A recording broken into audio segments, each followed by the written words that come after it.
ស្រូវព្រោះបាន13ថ្ងៃដើមល្អបែកគុំត្រូវធ្លាក់ភ្លៀងមកជោគជាំទៀត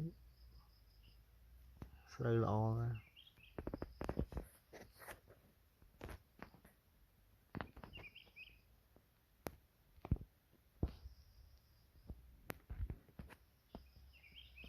ពងរស់ឆ្នាំនេះល្អ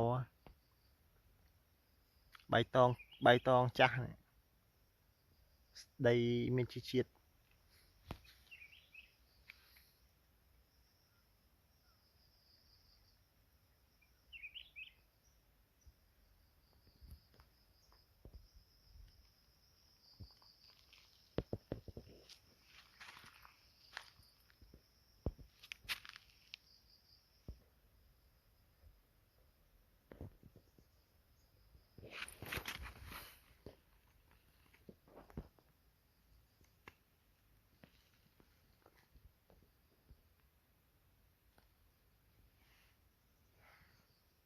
13ថ្ងៃ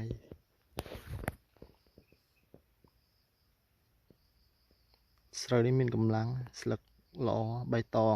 តងចាស់បែកគុំ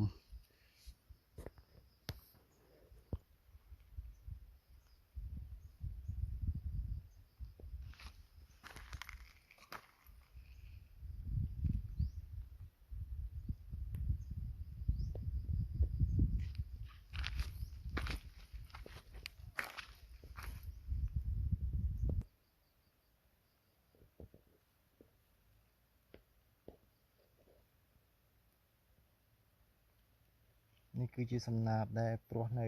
លើដីចម្ការ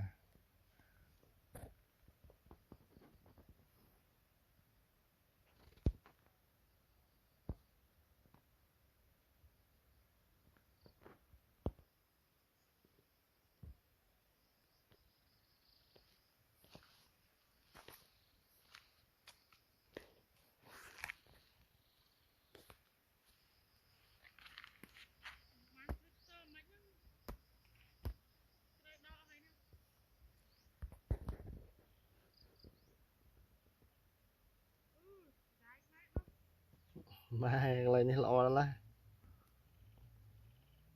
អូយដើមនឹងស្អាតមានកម្លាំងដើមពីជាងអាមហើយស្រូវនេះ